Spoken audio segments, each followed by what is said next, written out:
So in action, let's have a look at the Formula Fords. Let's have a look at the Shell Helix grid. This is how they line up in the Formula Fords. Adam Macro off pole position alongside Philip Skyfleet. Rodney Forbes and Dougal McDougall, they share row 2. Keep in mind, this is the finishing order from a race yesterday. Row 3, Tim Lee and Christian Jones in the spectrum. Row 4, Justin Connor and Steve Owen. We go back to row 5, Sam Oliver and Robert Jones. Row 6 is Greg Woodrow and Ashley Seward. Row 7, Timo Holko in the Swift. Andrew Reid in the Swift as well. Row 8, Damien Digby in the spectrum and Christian Jory in the Swift. Back to row 9, Peter Hill and Daniel Richard. And we go back to row 10, it's Tom Severi and James Sutherland. Row 11 is Stelio Pizzi and Nicholas Graham Bogue. Row 12, Paul Marlin and Robert Miller. Watch the lights in the top left of your screen. It goes green. We'll see how Adam Macro goes off pole position. He's got Philip Skyfleet charging up beside him. Doesn't get away to a very good start, so we'll see how they handle Shell Corner for the first time round. They squirm and squiggle through that first turn. No contact and no problems. They all come through nice and smooth. Everyone holds their breath as any field of cars comes up into that corner. It's wet, slippery. Everyone's running very close to each other. You want to get through there cleanly and try and continue with the race the first time. It looks reasonably clean. There's one going across the grass there. Macro has got shuffled right back in the pack. But it looks like it's a reasonably clean start to the Tickford 500 Sport. Oh, I spoke too soon. There's a spin up at NGK corner. There's 2 or 3 tangled up in there. Yellow flags will be waving furiously to try and get the slower cars through. Can't see a number on that car. There's 2 of them tangled up there. Obviously, Marshall's rushing in to try and get them back in the action before the field comes around next time. 62 is one of them. Greg Woodrow getting tangled up, and 43 was the other car. That's Robert Jones. So those 2 guys having a rather unpleasant start. We'd like to welcome Formula Ford ace Marcus Ambrose into the commentary. Marcus, you've had a great year, finished second in the Australian Championship. Pretty tough conditions for the boys out there. Absolutely, this is pretty treacherous conditions for these little Formula Fords. First time on the circuit this morning, they don't get any time for a warm-up, so it was pretty good that they all got through the first corner pretty safely. How dramatically you got to change the setup on the car for wet conditions, Marcus? Because I know these cars run a controlled tyre. So how much have you got to change the chassis to work on a wet road? Well, I find that once you get a pretty good balance with the vehicle, in wet or dry, the car is fairly good. As long as it's balanced, it doesn't do anything too silly, understeer or oversteer. We soften the car up a little bit with our shock absorbers and our roll, but nothing too major.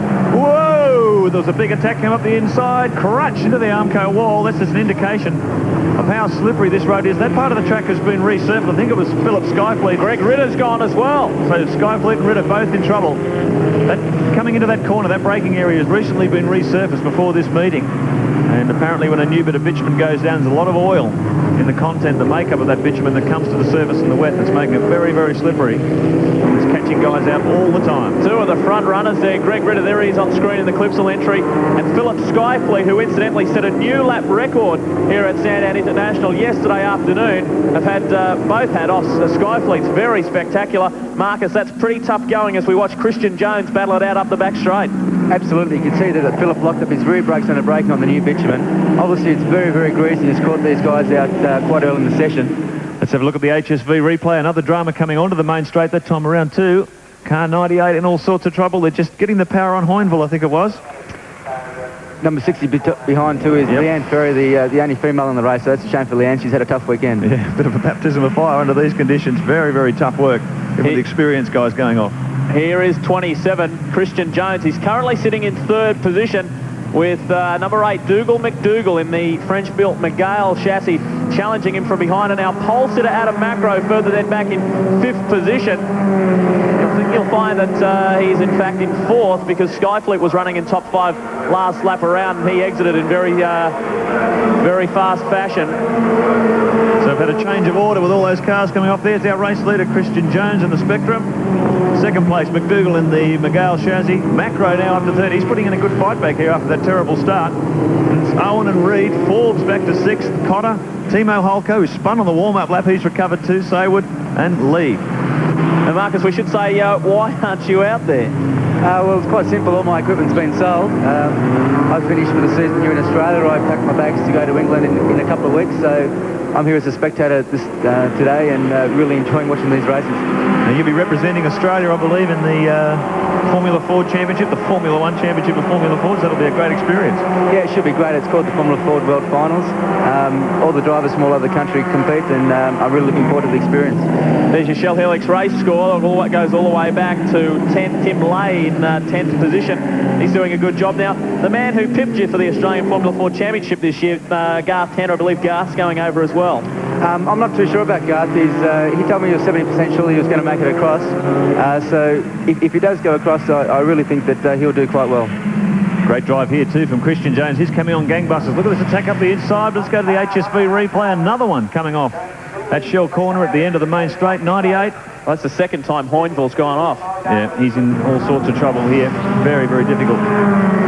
This slippery track, particularly that part of the corner where the oil's starting to come up through bitumen. Here's a car just going straight off. Car 61 it is, down the end of the main straight. Peter Hill losing it, out into the mud and the slippery conditions, but coming in contact with nothing and is okay, able to drive out of that situation as we see a challenge for the lead. Dougal McDougall on the inside of Christian Jones, and he's got him. Has a look over to the right-hand side. We've got a new race leader. That was a pretty sharp move on such a treacherous corner, Marcus.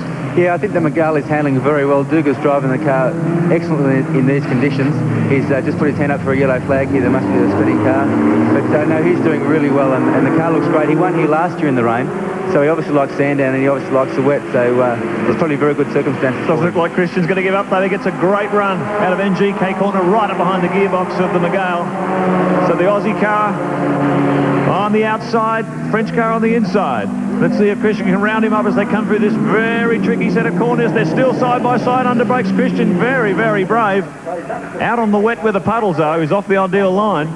But boy, oh boy, no shortage of courage. Well, Christian Jones, he's had a few. McDougall's blown it. He's spun right around. He is off and out of it. And 25 Rodney Forbes went through on the inside into the lead. So Dougal McDougall just overcooked it there and he rejoins the circuit. Now Christian Jones is back in the lead. This is a tremendous battle. Fantastic racing. Rodney Forbes. Oh, Rodney Forbes, just as I say it, he's put it around as well. He's just kissed the Armco on the way out. One lap to go.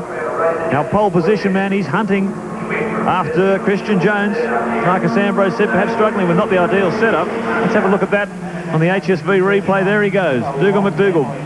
Spin, spin, spin. So that top 10 has certainly changed a lot throughout this race.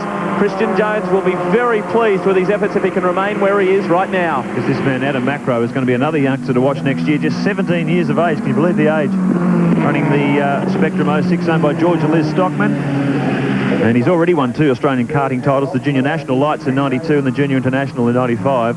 He's won more than 10 state titles in various classes. So I guess the kart racing is just such a great stepping stone for the guys who've been quick in karts, Marcus. Absolutely, I've come through karts. I know I raced with Christian and Adam back when I was 13, 14, 15, so it's quite ironic that we're racing together again 6 or 7 years down the track, but it's a great learning category and Christian's done a great job here today. He's been very forceful, but safe and steady. Well, coming onto the main straight, Marcus Ambrose, we say thank you very much to you and we wish you the best overseas. It is Christian Jones who will take out the Formula Ford race here at Sandown International Raceway. Well done, Christian. Checking the final placings on the Shell Helix race score for you. What a great Formula Ford race. Well done to young Christian Jones in for the win. Adam Macro picked up second ahead of Justin Cotter. He did hang in there for third. Dougal McDougall in for fourth and Timo Holko in fifth.